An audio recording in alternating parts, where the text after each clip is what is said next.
You're lying in bed. It's 3:30 in the morning. You're wide awake, staring at the ceiling, feeling that familiar spike of anxiety. You check your phone, the blue light searing your retinas, and you think, here we go again. I have insomnia. You blame your stress, your caffeine intake, or your busy schedule. You think your brain is broken. But what if I told you that for 300,000 years of human history, waking up between 3 and 5 a.m. wasn't a disorder? What if it was the most natural thing your body is designed to do? We didn't lose our ability to sleep. We were robbed of our nights by the modern world. For most of human history, the sun going down was a death sentence. Leopards, hyenas, and wolves, predators with superior night vision, owned the dark. We were blind, slow, and defenseless.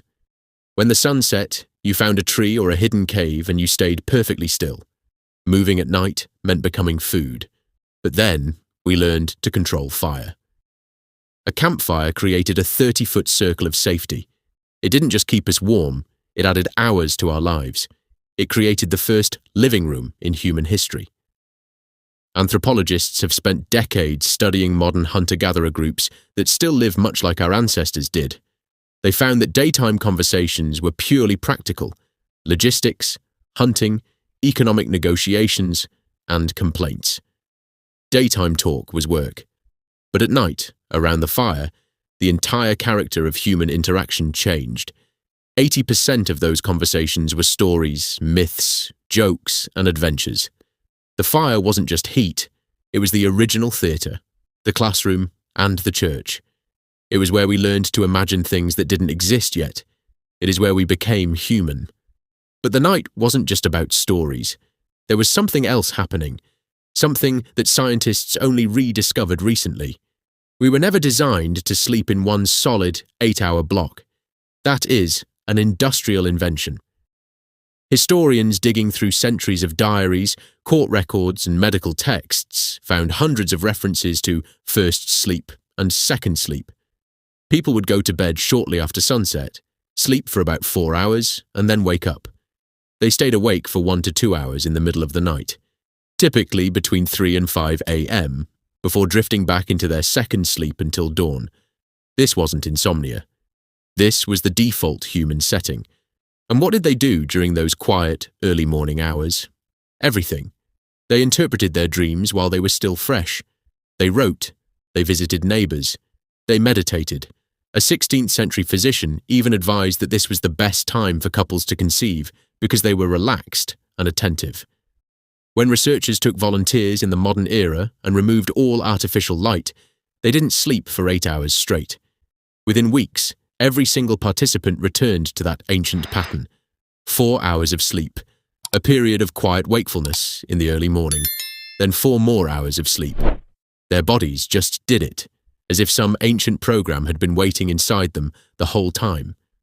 Their hormone levels shifted, producing a meditative state unlike anything we experience today.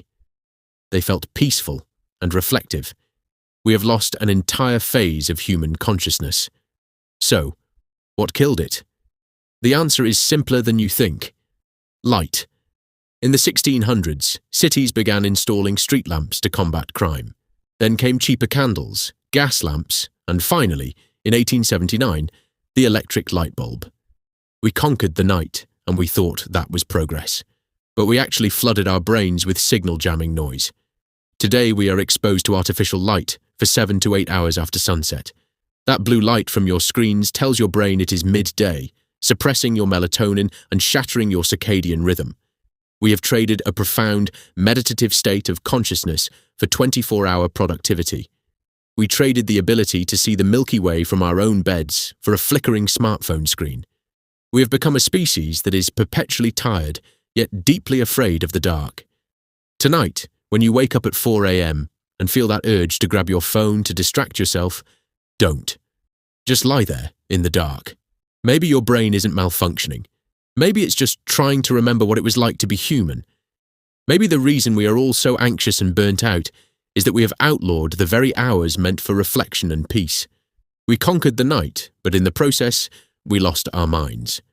So, the next time you find yourself awake in the early morning hours, Instead of fighting it, ask yourself, what could you discover if you stopped treating the dark like an enemy and started treating it like the sanctuary it used to be?